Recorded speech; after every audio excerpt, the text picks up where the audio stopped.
With scrapped WrestleMania plans and more, this is Wrestling Rambles. My name is John, and you're watching the Wrestling Report. Before we move on, make sure you subscribe to Wrestling Rambles with notifications on, and don't forget to like the video.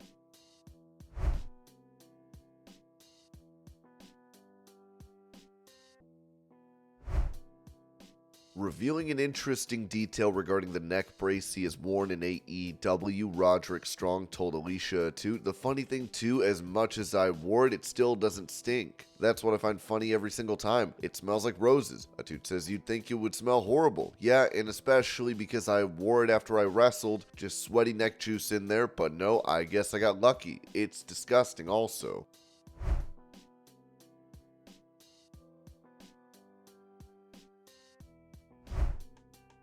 Breaking his silence on being released from WWE, former commentator for the company Kevin Patrick posted this to X. "Beyond excited to announce that this year I will be lead host of MLS 360 on Apple TV. 4 hours of live whip-around coverage, jumping from game to game, catching all the goals and big moments as they happen, all alongside 3 top pros and brilliant people. The rise of our beautiful game here in North America is undeniable. Messi plays here. We've got a World Cup on our shores in 2 years. The match attendances and atmospheres are better than ever. And now we're broadcasting to over 100 countries on Apple TV. Let's be having ya. Nothing but love for 3 incredible years at WWE. From the exhilarating experiences and all the brilliant friends I worked with along the way, I'm flooded with gratitude. In saying that, it was time to turn the page, and I couldn't be more excited for this new chapter. Cheers."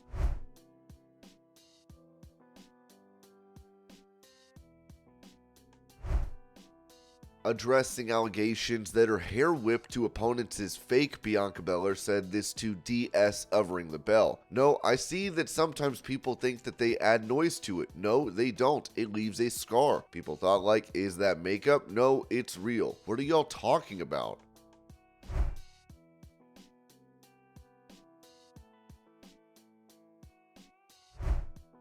Providing more information regarding a recent departure from WWE, the Wrestling Observer newsletter said longtime WWE writer and producer Jennifer Pepperman decided to leave the company. Her main focus had been the women's division on SmackDown. The only thing said was that she wanted a change. It was noted she was close with Mercedes Mone.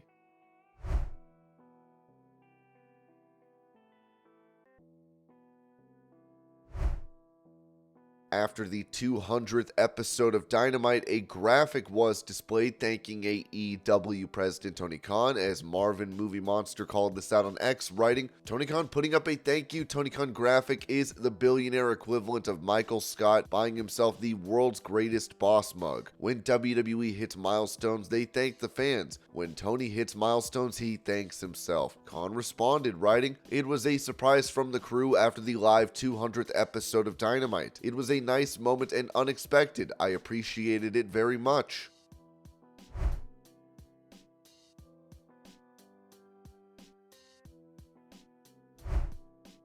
With him recently taking on Konosuke Takeshita, it looks like Chris Jericho is set for a break from AEW, as Sean Ross Sapp of Fightful said. "We're told Chris Jericho is slated to be off television for at least a couple of weeks. He's headed overseas to tour with Fozzy."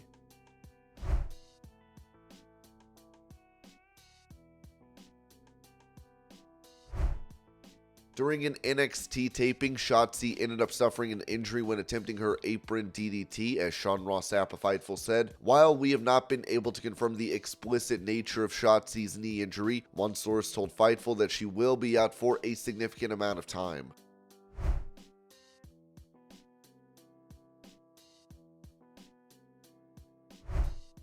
Following a return from a knee injury in December, an NXT star is out of action once again, as Dave Meltzer claimed in the Wrestling Observer newsletter that Nikkita Lyons is injured again, just coming back from an injury.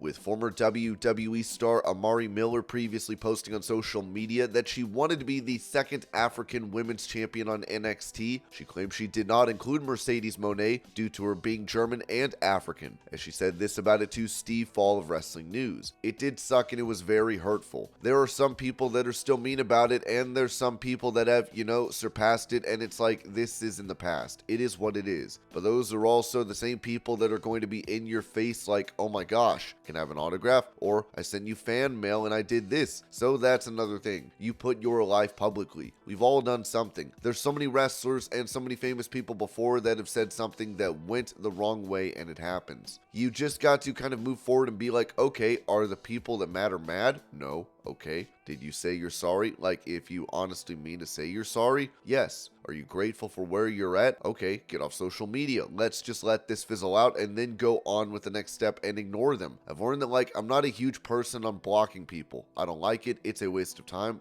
Whatever. But sometimes you do have to go out of your way to block people, and at the same time, when people say things to you, it's like that's a reflection on themselves. I feel like trolls are going to troll because they're, in a sense, jealous, but if they're not jealous, they just want to find something to do to occupy their time, and we have to keep that in our head as well.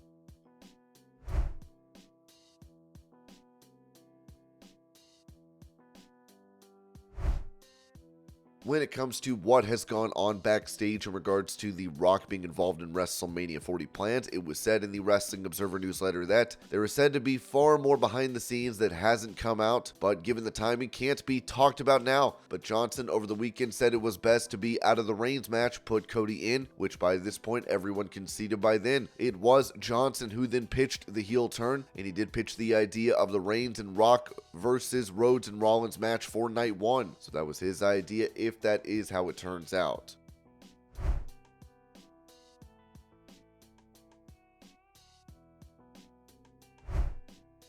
Going over initial plans for the WrestleMania 40 situation with Cody Rhodes and the Bloodline, Ringside News wrote that according to Dave Meltzer on the Wrestling Observer newsletter, it was noted that Triple H worked behind the scenes to retain Cody Rhodes. Meltzer suggested that Triple H had an initial idea for an injury angle on the February 2nd SmackDown where the Bloodline would attack Cody Rhodes. The plan was for Reigns versus The Rock to be announced for WrestleMania during the kickoff event, but Rhodes would make a comeback. The belief is that Cody Rhodes was never meant to be screwed and would still have his match against Reigns at some point. It was further added that the plans changed due to CM Punk getting injured and Rollins requiring an opponent for WrestleMania. Meltzer mentioned that WWE opted not to have Reigns involved in an angle to injure Rhodes, as it would make no sense to then have Rollins face Rhodes in a match. WWE didn't want Reigns doing the angle to injure Rhodes, since if they did that angle, it would make no sense to do Rollins versus Rhodes.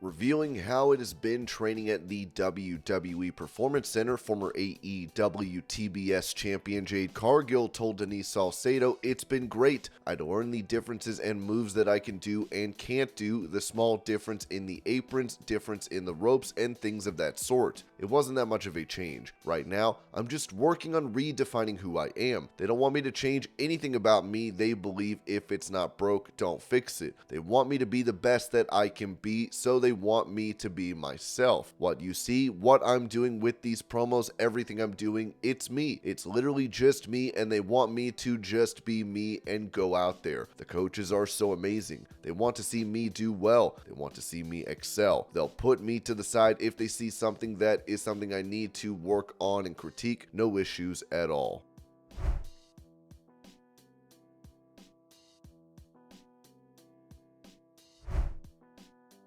Addressing the injury his brother Jeff Hardy suffered during the recent match in AEW against Sammy Guevara, Matt Hardy noted on his Extreme Life podcast, "It looks like the Sammy Guevara-Hardy curse is real and it lives on. We thought it ended in 2020, but it picked right back up in February 2024. They were having a hell of a match. It's going to air on Rampage tonight. There's a point where Sammy does a move and his knee catches Jeff in the face. It definitely rocked Jeff, and Jeff for sure has a broken nose. That's all all we really know. They're still going to have him undergo some more testing to find out what his total injury is or would be, but right now, at a minimum, it's a broken nose. We traveled together, we were on the same flight, and we flew home. He was in great spirits. It's funny because he's never broken his nose before, which is insane to think about. Most pro wrestlers, breaking your nose is a pretty standard thing. It happens at some point, especially if you've wrestled for 3 decades like we have. I felt so bad for him because he had a nice nose, and now it's all crooked and jimmied like mine is now. So welcome to the Broken Nose Club, brother.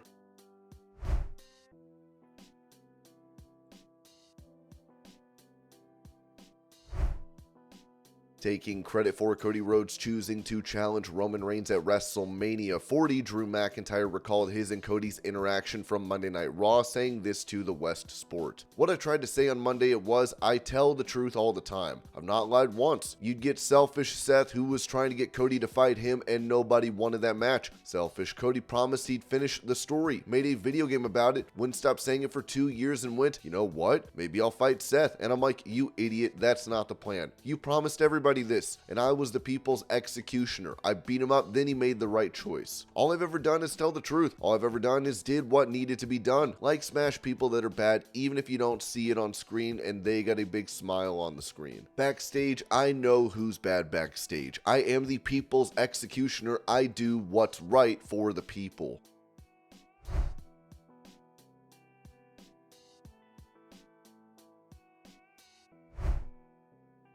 Following or sustaining an injury during the tapings for NXT, Shotzi has broken her silence on X, writing, I don't have much to say right now other than I am devastated. It's heartbreaking to be missing my Elimination Chamber opportunity tonight, but I just wanted to wish all the women competing good luck. I'll open up more about how I'm feeling and my injury later.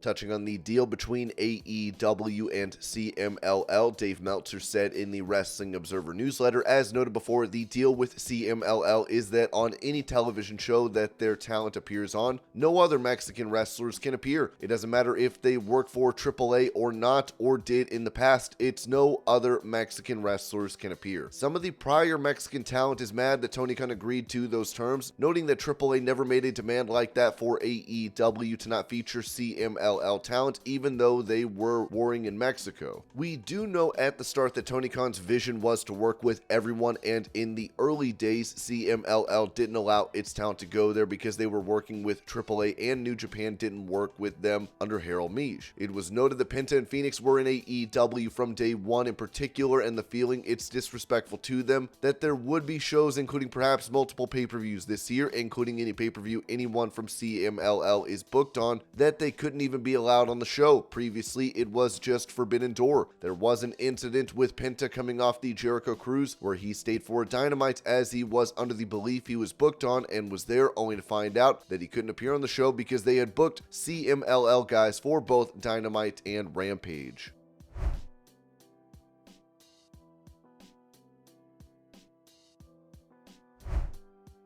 At a track event, Bobby Lashley's 13-year-old daughter can be seen winning a race.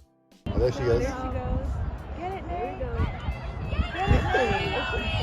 Go, Naomi. Championships where they have such Come on, baby. Go, Naomi. Go, Naomi. Ooh, she's coming. Go, Nate. Go, Get it, Nate. Go, Naomi.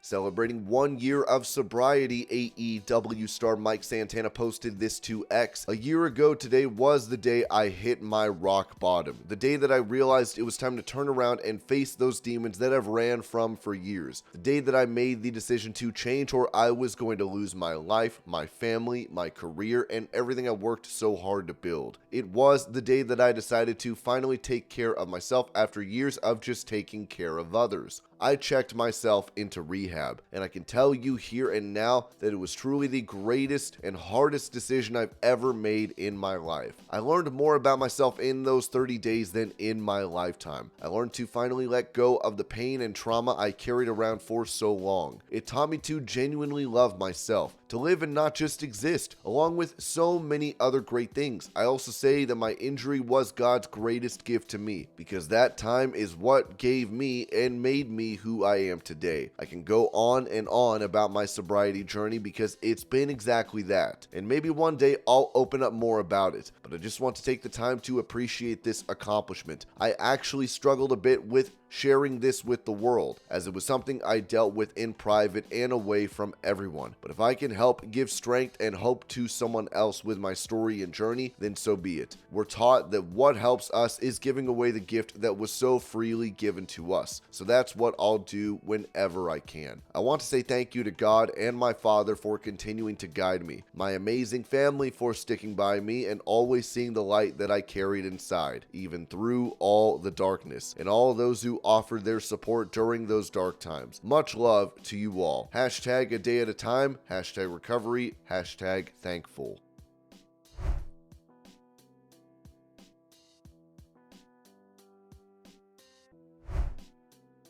Giving praise to the undisputed WWE Universal Champion Roman Reigns, the World Heavyweight title holder Seth Rollins told Cam Hayward on Not Just Football, Roman Reigns is one of the greatest to ever do it. I'll say nice things about him. He's my brother. We came up together. He's one of the greatest to ever do it. I don't always agree with him, but he is one of the greatest to ever do it, no doubt.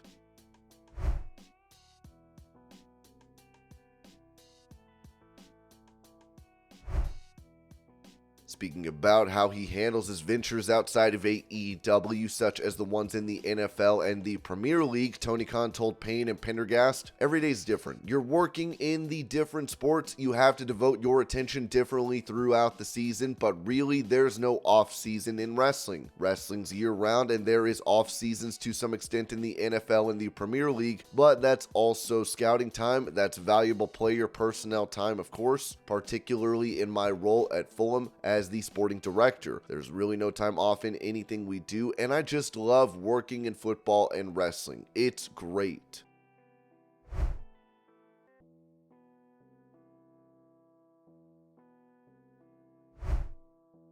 After former WCW star Steve Mongo McMichael was hospitalized due to a suspected case of pneumonia, which led to him being admitted to the ICU and the development of a urinary tract infection, an update has been provided. As Walter Payton wrote, Mongo's condition is improving with the antibiotics administered for his UTI. Additionally, he is undergoing a procedure to drain fluid from his lungs. Hospital officials anticipate his release in the next few days. Thank you for all the prayers.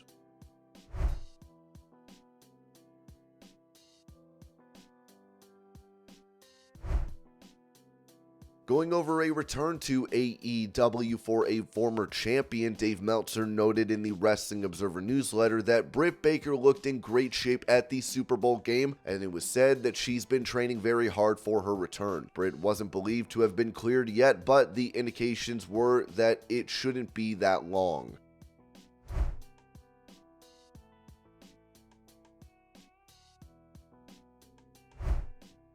Staying on the topic of returns to pro wrestling, this was said regarding the Master of the 619 after he underwent knee surgery back in November. As Dave Meltzer said in the Wrestling Observer newsletter, Rey Mysterio's return now looks to be in a few weeks. He was hoping for late January, but is pretty close to being ready to return.